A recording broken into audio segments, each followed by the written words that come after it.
Bonjour et bienvenue sur ce vlog Vidéo Plus, en tout lieu et par tous les temps, au service de vos plus belles images.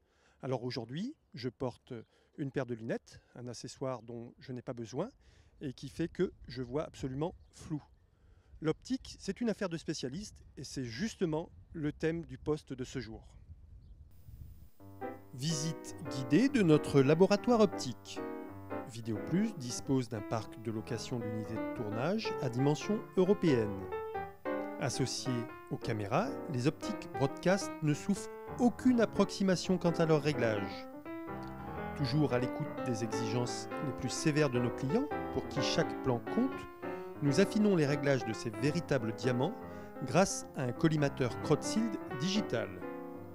Cet outil, à la pointe de la technologie, offre une précision micrométrique. Il n'existe que 4 exemplaires de ce collimateur en France et les 3 autres sont uniquement chez les loueurs cinéma. Toute action sur une optique nécessite au préalable l'étalonnage du banc. Pour la première étape, j'utilise une jauge précalibrée.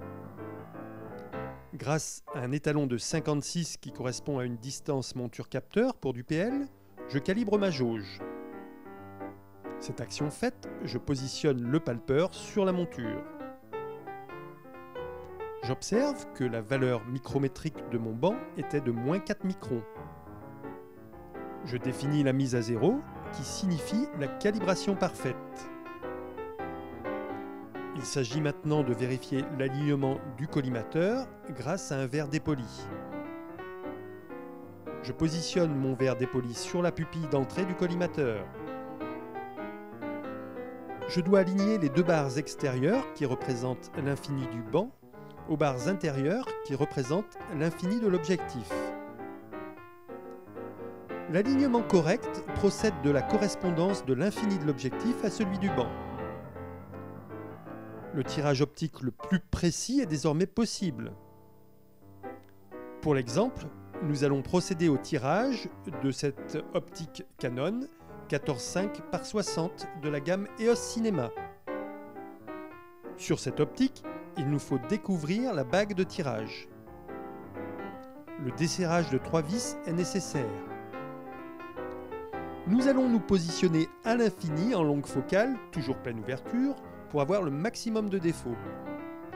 Je dois constater que mon infini est bien entre les 2 barres. Je reviens ensuite sur une courte focale. L'adaptation micrométrique permet désormais le tirage parfait. Tous les réglages doivent être serrés pour une validation du réglage optique. Plongé dans l'obscurité, le son de ma voix est perceptible.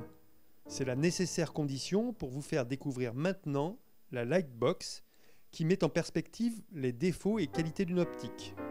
Alors que pour les nécessités du tournage de la pénombre est installée, nous allons effectuer un tirage sur cette optique 2/3 de pouce. Placé toujours en longue focale, plan serré, j'effectue une mise au point. Ensuite, je reviens sur les courtes focales, j'agis au niveau du barillet sur la vis de tirage. Enfin, je vérifie mon point et corrige puisque requis en l'espèce. Je constate, en zoomant et en dézoomant, que mon tirage optique est optimum. Pour finir, voilà ce qu'il vous faut retenir. La qualité à son prix, la précision à sa rigueur. Votre objectif, Vidéo Plus. Pour conclure, j'espère que tout ceci est plus clair pour vous. Désormais, c'est moins flou pour moi. Je vous remercie de votre attention sur ce post et je vous dis à bientôt pour une autre vidéo.